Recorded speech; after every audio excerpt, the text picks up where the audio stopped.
Humble the poet is a poet, obviously. He is also a rapper, a blogger, and an international best-selling author.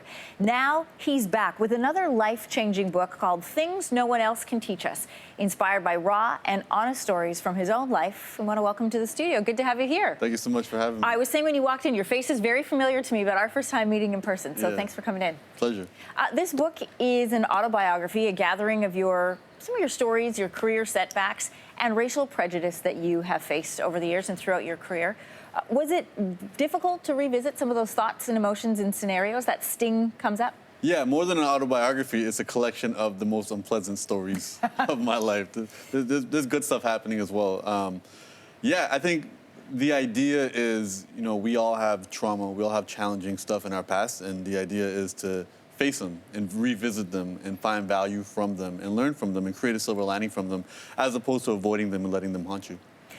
And you've gone through this process yourself in your own life. What made you choose that path of going back to revisit, find the positive, as opposed to just doing the other, which is seal it away and move on? I think you don't get to seal it away. I think either it's chasing you or you chase it. And I think for me, the idea was, let me go back, let me take these challenging moments, let me spend time and really get back into them, see how I felt about them, see how I felt about how I thought about those feelings, and finding value in them. And that way, not only do I find value in my past and no longer am haunted by regret, but I'm also okay with the new challenges that are going to come my way tomorrow. Chapter 8 you have called, We Gotta Pay Tuition for Life Lessons? Yeah. What do you mean by that? What's in that chapter?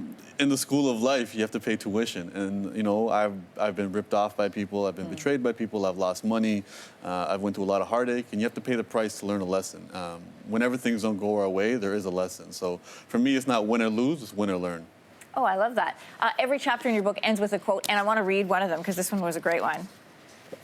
And it says, beautiful winds won't take us anywhere if we don't have our sails open. Yes. Explain that message. We have to be open to the blessings. I think life, a lot of blessings are going on, and if we don't have an open heart, open ears, and open eyes, and an open mind towards them, we're not going to notice them.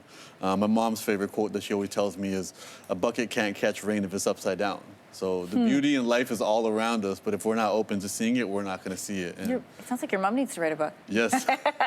A lot of your stories deal around racism and prejudice, things that you've encountered. We've just come off this election. We're a week past voting day up here in Canada. I know you're down in the States now, but it was one of probably the most divisive elections we've seen. Race, religion came up as really polarizing issues in this campaign.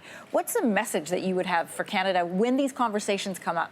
I want people to recognize how convenient it is for leaders to keep us divided. It makes it easier for us, for them to get their agendas across. And I think what we definitely need to do is focus on what we have in common with everybody. No matter what party you voted for, you want a better life for yourself, you want a better life for your family, you want a better life for your community. And it's a matter of which party you believe creates that for you. But at the end of the day, we're all in the same boat, dealing with the same challenges. And I think if we realize what we have in common, we'll feel a lot less divided. And I think unity is an immunity to that.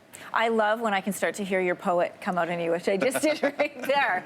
Why this time in your life to write this book? I was challenged. You know what it was? In my first book, I wrote things that I figured out in life. This time, I wrote to figure things out. And I mean, as an author and as a writer, you have to go through that journey. And I think what I really realized this time around is when we voluntarily revisit our traumas, we can find value in them versus continually running away from the challenging past that we have and end up being even more traumatized from it. And did you find value?